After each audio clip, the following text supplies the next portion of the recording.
Today, we are going to be talking about a simple way to always be pulling fresh cannabis out of your grow. It's called Perpetual Harvest, and I am going to give you some of my best tips for how to do it. But before we do, this video is brought to you by Real Growers Recharge. If you want stronger, healthier plants, if you want bigger roots for better fruits, you got to check out Real Growers Recharge. To find out more, head on over to realgrowers.com. Use coupon code Scotty420 for 20% off your first order. All right, come on, let's do it, Hi-C. All right, man. So let's jump into this. This sounds like a very appealing promise to me, to always be pulling. Always be harvesting ABH. Okay, my first objection to that is right now I have to wait about 3 months for every harvest. That doesn't sound like always be harvesting. Nah, and it's not hard. You have to set up. We know in cannabis there's a vegetative growth stage, and a flowering stage. This isn't rocket surgery. Thank you very much. Okay, wait. But before we get into it, I've got one tent. Sure. And so I let my plants go through their veg. I turn my lights, I flip them over to bloom. I still have to wait another 8 to 10 weeks. Yep. This won't work for me if I've only got one tent. You're going to need to have a separate grow area. And perpetual harvest can be as simple as having clones in solo cups. You know, you do your clone and then maybe you have some solo cups. It might take you a month to do that. By the time you cut the clones and then solo cups big enough to transplant, you can call that perpetual. You know, if you had 2 or 3 solo cups in a windowsill or something like that, or you're sprouting your seeds or taking clones while the other plants are finishing.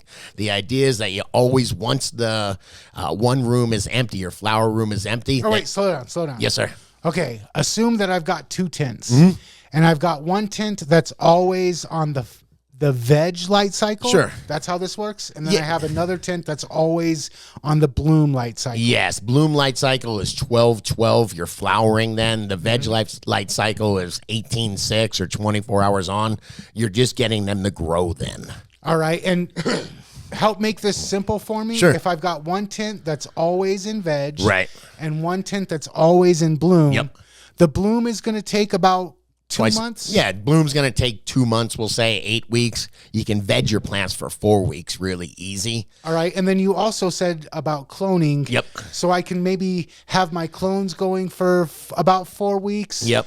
Then in the same tent as my veg plants, because they use the same light cycle that my veg plants will, right? Yeah, I mean, I got it easy. I've been doing this for I think decades now. Okay.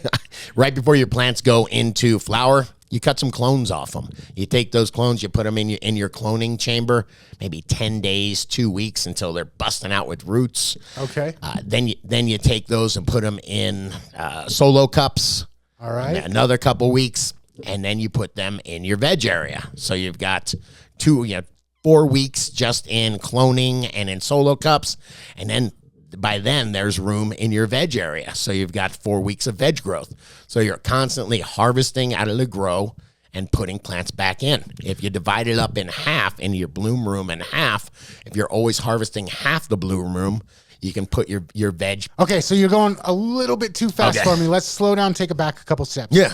So in my veg tent, half of my veg tent is going to have my clones. They're going to be in the clone dome for a couple of weeks, and then they're going to be in cups for a couple of weeks. Yeah.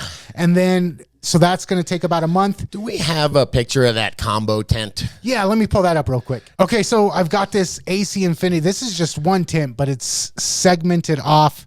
And so I can have lights for bloom and lights for veg in 2 separate parts of the tent. AC Infinity started making their products just a few years ago. I don't think they've been in business for 20 or 30 years, and they figured it out, man. Yeah, they hit the ground running with it. Yeah, this is a combo tent.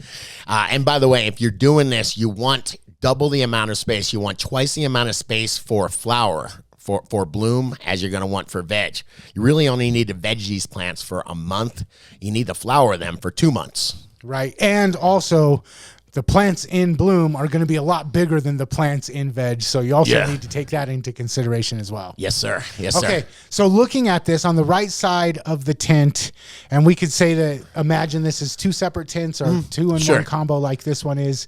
On the right side, we say up on the top, you've got your clones going. Yeah, that shelf is key, by the way. It was one of the first things that I put in my veg. And the idea is that you can put a low profile light on your ceiling and you can grow your clones in a clone dome, keep your solo cups completely out of the way, and then put another light a little bit down lower on the other shelf and grow your veg plants big and fat. Okay, so just looking at this image here, I'm imagining from start to finish, I've got some clones going on the top for 2 to 4 weeks. Yep. Then I move them down into veg and You know what? Keep them in the solo cup. Once the clones are out, once you don't have any more clones, you put them in your little solo cups. You put your little solo cups up there.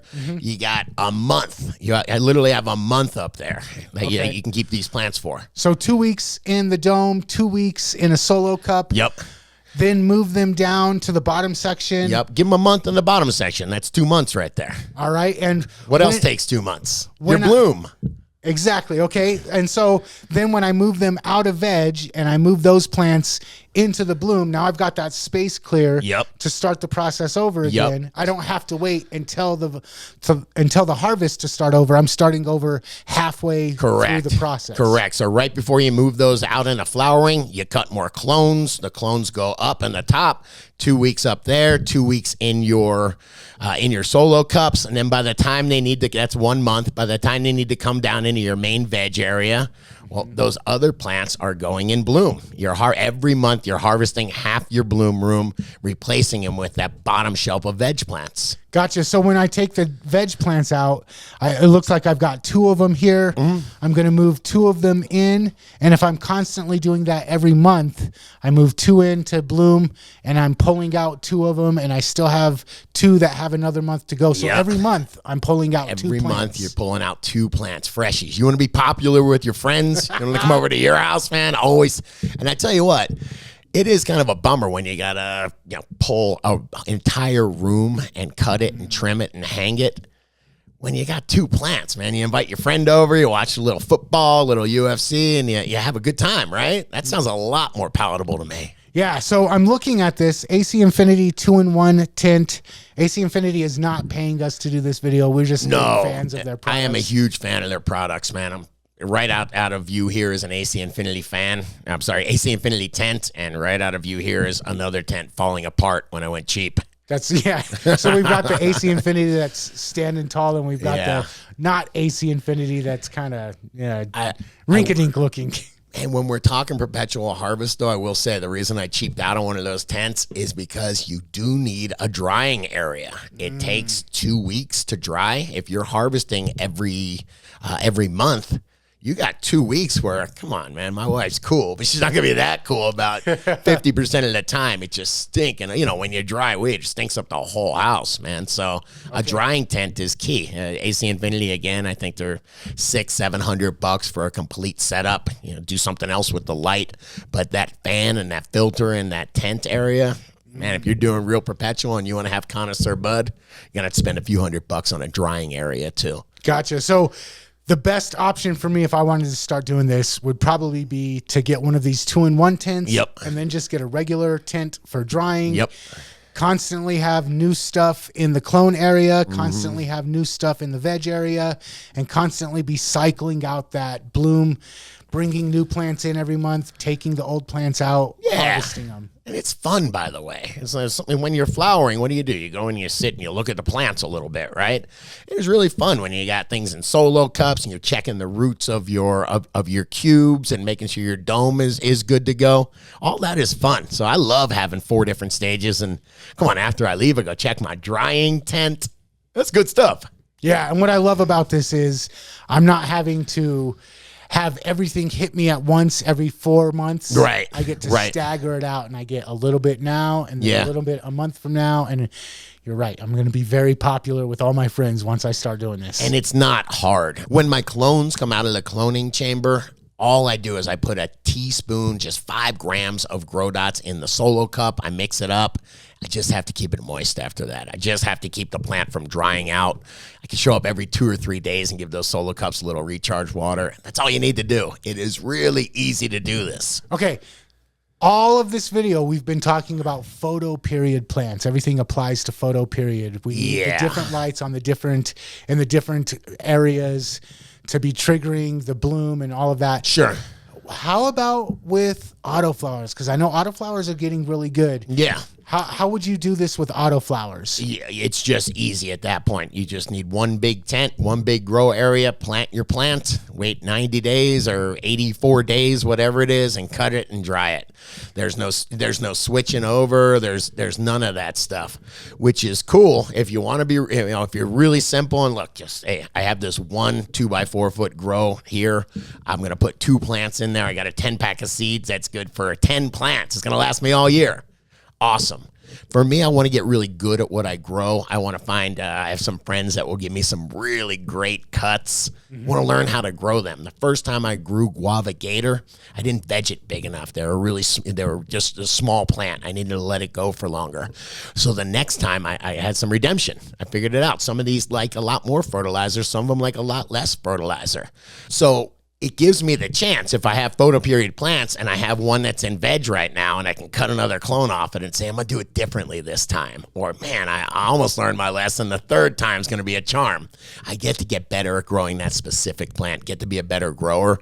With autoflowers, I kind of have to, I'm going to get what I get. I have to react and adapt in real time. You're rolling the dice every single time. Yeah, and autoflowers, I can't just say, oh, I screwed that up. Let me let them veg for another week. Right, The clock is ticking. Yeah. So, okay. So if I don't want maybe the 2 or the 3 grow tents, going with autoflowers might be a solution. But sure. I do need to keep in mind, autoflowers. It's a new plant every single time. Right. And so it's not like a clone where I can adjust and get used to how that plant likes to grow. I'm sure you could do great with autoflowers. I just smoked some absolutely awesome autoflower weed with Colin from Ethos. But I want to be able to get better at it. I want to be able to keep these plants and learn a little bit about them and say, oh my gosh, if I cut out the, this, or if I turn the temperature up, it changes color. Or if I do this, the buds really swell. I can only do that with trial and error and growing it several times. Okay, cool. So the overall promise here is, though, you don't have to be bombarded with all of your plants at the end of one harvest every 4 months. You can have a small harvest every single month. Yeah, the promise is that it's not hard to do perpetual harvest. You just have to put an additional tent up, and you just have to stagger your planting and your cloning. But it's not hard. It's rewarding. It's also a really good security thing. If you don't really want to, back when we were doing rooms and rooms of stuff, it's a lot nicer if you just have a little bit coming out as opposed to a whole, house full or room full coming out all at once. Kind of makes them want to keep you in business a little bit, Gotcha. But that's me. That's how I do perpetual grow. I'm never going back. I got this dialed in, and I love it. But what about you? Do you grow perpetual? Did I miss something? If so, let me know in the comments. And if you like this video, please hit that like button, press that subscribe button, and check out the other couple videos YouTube's recommended to you.